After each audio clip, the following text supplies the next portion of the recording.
सरहद से संसद तक सूचनाएं ऐसी जो कर दे सतर्क। नहीं रह सकते हैं अब आप बेखबर। देखिए खबरों की हकीकत। गांव मोहल्ले की हो बात या फिर शहर के चौक चौराहों पर हो खास, हर खबर पर पैनी नजर, हर खबर से गहरा असर। सिटी कुल्स देखिए सीमांचल न्यूज, सच का आईना, खबरों की हकीकत। नमस्कार, स्वागत है आपका केसीएन सीमांचल न्यूज में। मैं हूं मोना। खबरों को जानेंगे विस्तार से, लेकिन उससे पहले आज की हेडलाइंस। मनिहारी के दवा व्यवसायी पुत्र सौरभ हत्याकांड का पुलिस ने किया खुलासा। चाचा और चचेरे भाई ने ही मिलकर घटना को दिया अंजाम।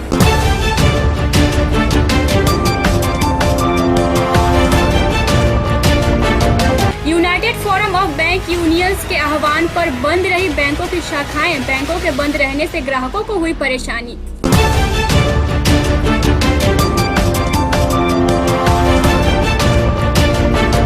श्याम मित्र मंडल द्वारा आयोजित रंग बसंती फाल्गुन मेले का उत्सव पूरे चरम पर। श्याम भक्तों ने निशान के साथ शहर में निकाली आकर्षक शोभा यात्रा।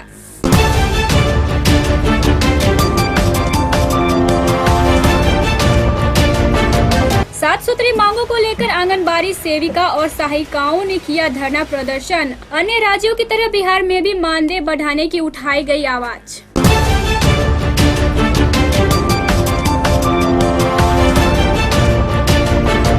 विवाहिता के मायके वालों ने पति की पिटाई। पूरी तरह से घायल पति का कटिहार सदर अस्पताल में कराया जा रहा है इलाज।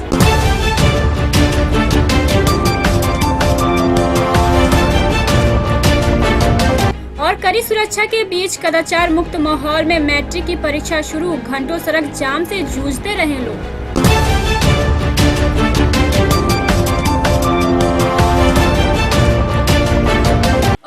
विस्तार से मंगलवार की शाम पुलिस ने मनिहारी के दवा व्यवसायी पुत्र सौरभ हत्याकांड का खुलासा किया।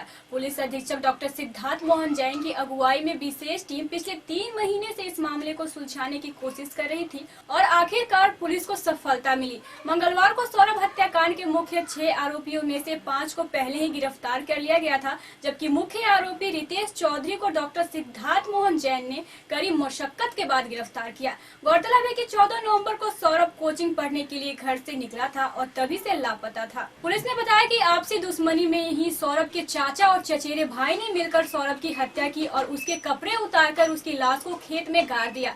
मामले को लेकर आरोपी चाचा और चचेरे भाई के खिलाफ मनिहारी थाने में केस दर्ज कराया गया। आरोपियों की निशानदेही पर मनिहारी थाने क्षेत्र में जमीन के अंदर गड़े सौरभ की लाश को निकालने का काम जारी है। पुलिस मामले की गंभीरता से अनुसंधान कर रही है। पुलिस अधीक्षक डॉक्टर सिद्धार्थ मोहन जैन ने पूरे मामले की जानकारी देते हुए बताया कि 14 नवंबर 2016 को 16 वर्षीय स्कूल छात्र सौरभ के अपहरण की कांड पुलिस द्वारा दर्ज किया गया था, जिसमें पिछले 2 दिनों से पुलिस को कई महत्वपूर्ण सुराग हाथ लगे और उसी के क्रम में आज सुबह सौरभ का अपना जो चाचा है रितेश चौधरी, उसको पुलिस ने गिरफ्तार कर लिया और उसके पास से कई महत्वपूर्ण वस्तुएं पुलिस ने बरामद की। पुलिस को वो मोबाइल फ़ोन भी बरामद हुआ है, इसके अलावा वो सिम भी बरामद हुए हैं, जिससे सौरभ के परिजनों से कई बार फिरौती की मांग की गई एवं लगातार उन नंबरों से सौरभ के परिजनों से संपर्क साधा गया। प्रारंभिक जांच में सौरभ के चाचा रितेश कुमार ने अपना अपराध स्वीकार कर लिया है एवं उसके अन्य 5 साथी जिन्होंने इस घटना को अंजाम दिया था, उनको भी पुलिस ने गिरफ्तार कर लिया है। प्रारंभिक पूछताछ में पता चला है कि सौरभ की हत्या इन्हीं 6 लोगों ने मिलकर 14 नवंबर को ही कर दी थी और सौरभ के परिजनों से पैसा वसूलने के लिए वो लगातार नाम बदल के इस घटना को अपहरण का रूप देकर लगातार पैसे की मांग करते रहे। सर, हत्या के लिए क्या तरीका अपनाया गया था, कुछ इसका खुलासा? प्रारंभिक पूछताछ में जो अपराधियों ने बताया है, उन्होंने बताया कि हत्या उन्होंने गला दबाकर सौरभ की कर दी है। पुलिस अभी छानबीन कर रही है और अभी तक बॉडी नहीं मिली है, क्योंकि घटना को अपराधियों के कथन अनुसार लगभग 3.5 महीना हो गया है।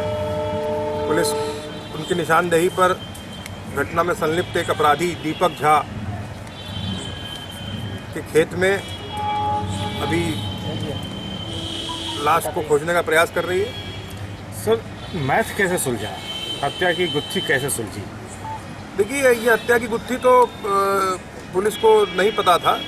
पुलिस जो है वो लगातार सौरभ को रिकवर करने का प्रयास कर रही थी और उसी रिकवरी के दौरान कई महत्वपूर्ण सुराग सौरभ के बारे में पता चले, जिसमें ये भी पता चला कि सौरभ का अपहरण नहीं हुआ है। सौरभ स्वेच्छा से ही 14 तारीख को टेम्पू से मनिहारी गया था और उसके बाद से ही गायब हो गया था। पुलिस लगातार सतत 3 महीने से इस कांड में प्रयास करती रही है। उन प्रयासों की वजह से ही आज सुबह ये पता चला कि सौरभ को बरगला कर फुसला कर ले जाने वाला कोई और नहीं, उसका स्वयं चाचा रितेश चौधरी था और उसके पास से कई महत्वपूर्ण सामान जैसे मोबाइल फ़ोन या जो सिम वगैरह उसने प्रयोग किए हैं, वो सब भी उसके पोजीशन से पुलिस ने बरामद किया है। क्या झांसा दिया गया था सौरभ को? किस झांसे में गया था? इस बारे में तो अभी बताना ज़रा मुश्किल है।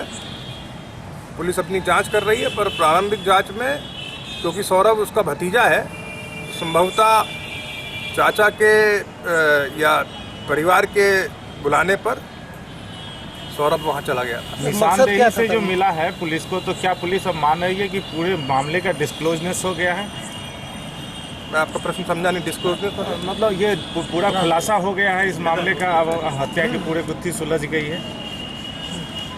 देखिए, अभी जब तक सौरभ की लाश या कुछ ऐसे सबूत हमको नहीं मिल जाते हैं, तब तक प्रथम दृष्टया कानून की भाषा में कुछ भी कहना जल्दबाजी होगी।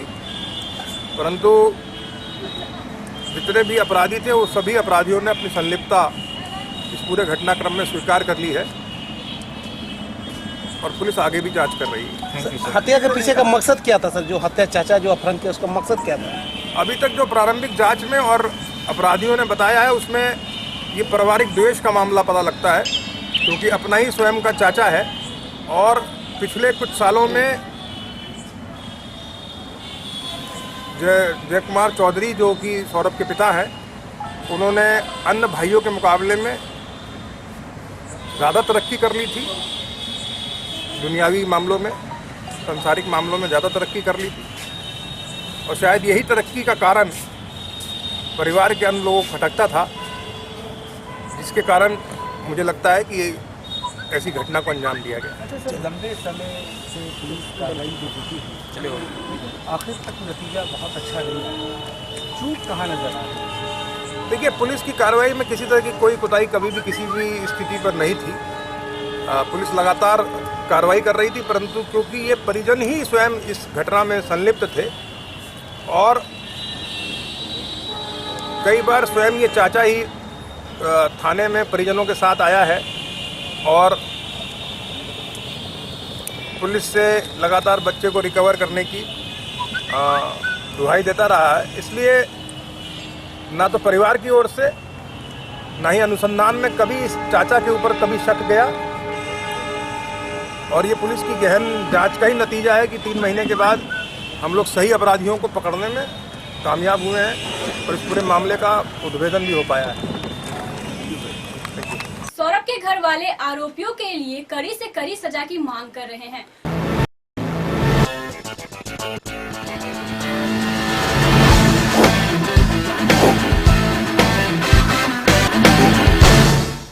United forum of bank unions के आह्वान पर मंगलवार को बैंकों की शाखाएं बंद रही। इसमें बैंक ग्राहकों को काफी कठिनाइयों का सामना करना पड़ा।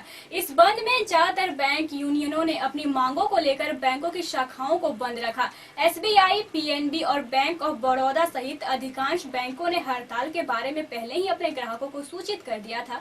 बताया जाता है कि आईसीआईसीआई, एचडीएफसी, एक्सिस और कोटक महिंद्रा जैसे निजी क्षेत्रों के बैंक अपने को इस हड़ताल से अलग रखा। United forum of bank association के संबंधित सभी 9 संगठनों के प्रतिनिधि बड़ी संख्या में स्टेट बैंक की मुख्य शाखा के मुख्य द्वार पर जमा होकर धरना दिया और नारेबाजी की। बैंक कर्मियों ने श्रम कानून में संशोधन, कर्मचारी संगठन के अधिकार में कटौती तथा स्थानीय पदों पर आउटसोर्सिंग के विरोध में जमकर नारेबाजी की। मौके पर क्षेत्रीय सचिव ललन कुमार, जिला अध्यक्ष पंकज कुमार, जिला सचिव अरुण मुखर्जी, गोपाल ठाकुर, कुमार कुणाल, अविनाश कुमार, चंदन, अभिषेक, संतोष, उत्तम, प्रणव आदि मौजूद थे। कर्मचारी अपने 9 सूत्री मांगों के समर्थन में 1 दिवसीय हड़ताल पर हैं। जब तक सरकार इन मांगों पर विचार नहीं करेगी यह प्रदर्शन जारी रहेगा। हम रुकेंगे एक छोटे से ब्रेक के लिए। आप बने रहे हमारे साथ, देखते रहे KCN Seemanchal. Dear customer, as per order of Bihar government and according to Bihar Entertainment Act 1948, entertainment tax is revised to ₹50 from 16 December 2016. Please pay the incremental tax amount to ₹50 over and above your monthly subscription amount to your cable operator. Thanks. City Moria Cable Net Private Limited.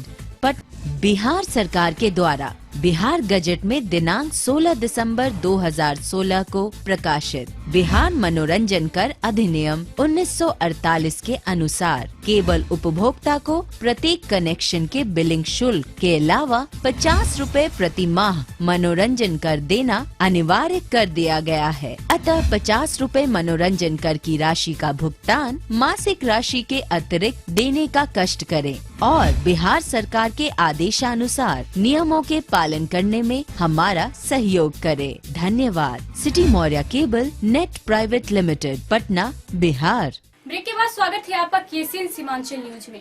Shyam मित्र मंडल द्वारा नया टोला स्थित तेल depot में आयोजित रंग बसंती फाल्गुन मेले का उत्सव पूरे चरम पर है।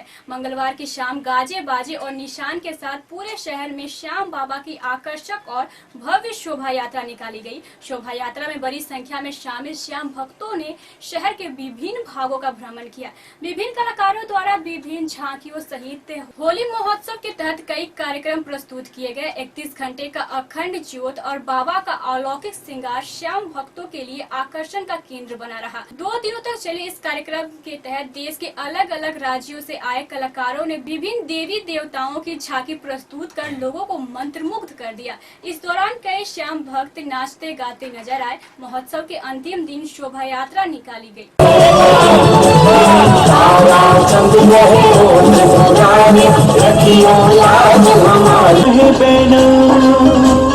तेरो ही मुकुट बात तेरी कछु कह गया फूल और तेरे ही मुलाक मेरे चित्त में बसे गयो।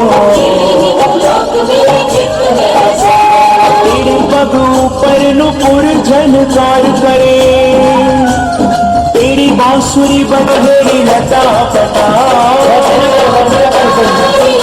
मोर मुकुट श्यामल तन भाई मोर मुकुट श्यामल तन भाई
सेविकाओं और सहायिकाओं ने अपनी 7 सूत्री मांगों को लेकर समाहरणालय के समक्ष धरना प्रदर्शन किया। धरना प्रदर्शन के बाद एक प्रतिनिधि मंडल जिलाधिकारी से मिला और अपनी मांगों के समर्थन में ज्ञापन दिया। आंगनबाड़ी सेविका और सहायिका संघ की जिला अध्यक्ष शीला देवी ने बताया कि सरकारी कागजातों पर सेविकाओं का काम मात्र 4 घंटे ही होता है, लेकिन सेविकाओं को जबरन दूसरे कामों में लगाने के लिए मजबूर किया जाता है। दूसरे राज्यों की अपेक्षा बिहार के सेविकाओं और सहायिकाओं को काफी कम मानदेय मिलता है। मानदेय को बढ़ाने की जरूरत है। अध्यक्ष ने प्रत्येक माह पोषण हार उपलब्ध कराने की मांग की ताकि कुपोषित बच्चे, गर्भवती और छात्री माताओं को पोषण मिल सके। उन्होंने चेतावनी देते हुए कहा कि यदि उनकी मांग नहीं मानी गई तो राज्य के सभी सेविकाएं और सहायिकाएं आंदोलन को तेज करने के लिए विवश हो जाएंगी। हम ये आंगनवाड़ी सेविका के द्वारा जो धरना प्रदर्शन किया जा रहा है, हम लोगों की मांग नहीं,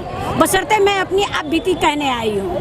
कारण जिला पदाधिकारी तुम्हारे घर घर नहीं जाते हैं, इसलिए मैं यहाँ तक पहुँचाई अनेकों की संख्या में जमजुट करके। जिला पदाधिकारी कम से कम मेरी एक भी कठिनाई को, एक भी आप बीती को यदि केंद्र सरकार तक पहुँचा दें तो मैं उनको धन्यवाद ज्ञापन करूँगी। और मैं उनसे आग्रह निवेदन करती हूँ, कम से कम हमारे मंच को आकर के 2 शब्द में संतावना के रूप में यदि वो दे तो मैं ऐसे जिला पदाधिकारियों को धन्यवाद ज्ञापन करूँगी। जी, आंगनवाड़ी से पदाधिकारी पैसे की मांग करते हैं, आप बहुत बता रहे थे, क्या सही बात है? पैसे की पदाधिकारियों के बारे में मैंने कहा कहीं, मतलब जहाँ से आता है, अब कहाँ से आता है, पदाधिकारियों से आता है या प्रतिनिधियों से आता है या हमारे समाज से आता है, कहीं से आवे, लेकिन आता है तो वो वहीं तक पहुँच जाता है। इसलिए मुख्य कारण क्या है? मुख्य कारण है कि वेतन को बढ़ाना और हमारी आप बीते को सुन करके ये आवाज केंद्र सरकार तक पहुंचे और देने देर जल्दीबाजी में जितना जल्दी हो वो हमारी मांगों की पूर्ति करें। हम लोग 7 सूत्री मांगों को लेकर के यहाँ धरना प्रदर्शन किए हैं और जिला पदाधिकारी महोदय से यह भी आग्रह हम करना चाहते हैं कि आखिर क्या कारण है,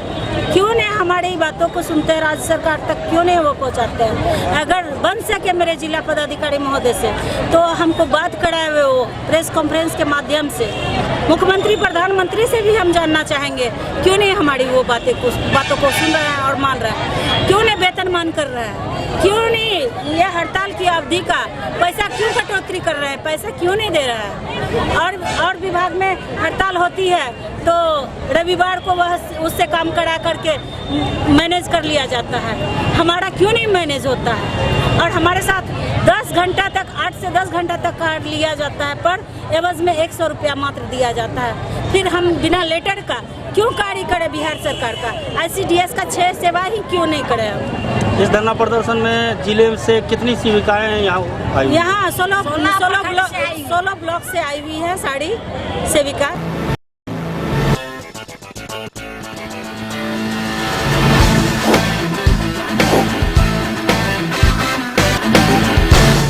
मनिहारी थाने की नीमा पंचायत के बोगलागढ़ बहादुरपुर गांव के शेख मोहम्मद दानिश को पत्नी के मायके वालों ने मारपीट कर पूरी तरह घायल कर दिया। घायल दानिश को इलाज के लिए कटिहार सदर अस्पताल में भर्ती कराया गया। दानिश के पिता शेख सैफुल ने बताया कि उनके छोटे बेटे की पत्नी मना करने के बाद भी बार बार मायके चली जाती है। जब उसका पति उसे समझाने का प्रयास करता है तो उसकी पत्नी उसे लड़ने झगड़ने लगती है। मंगलवार को शेख सैफुल के छोटी पुतोहू के मायके से 30-40 लोग आए और उसके छोटे बेटे दानिश के साथ मारपीट करने लगे। इससे दानिश बुरी तरह से जख्मी हो गया, जिसे इलाज के लिए कटिहार सदर अस्पताल में भर्ती कराया गया। इसकी जानकारी मनिहारी थाना पुलिस को दी गई। पुलिस मामला दर्ज कर छानबीन में जुट गई है।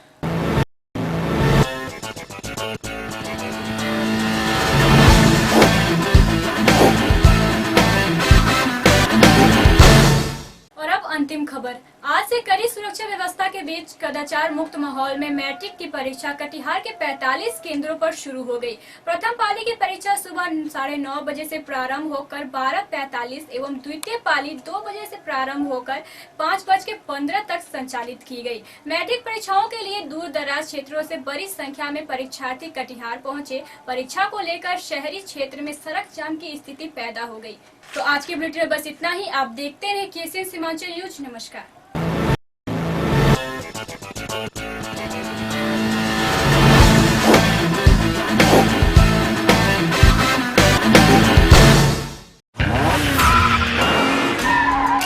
हुनर का है जमाना, हुनर बोलता है। आती है ड्राइविंग तो सीख लीजिए। आजकल ड्राइविंग के बिना नौकरी भी नहीं मिलती। आपके शहर कटिहार में बिहार सरकार द्वारा मान्यता प्राप्त Katihar motor driving training school Mufarganj FCI के निकट कटिहार। यहाँ सभी प्रकार की मोटर गाड़ी चलाने के लिए प्रशिक्षण की बेहतरीन सुविधा। Mobile number 9955065352 9471420562।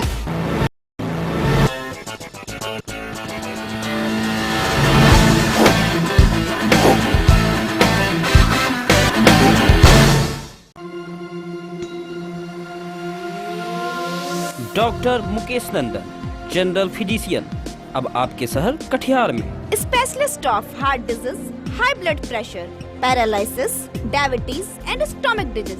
आज ही संपर्क करें। Address near Kalyani nursing home, Vinodpur, Katihar. Mobile number 9939083831।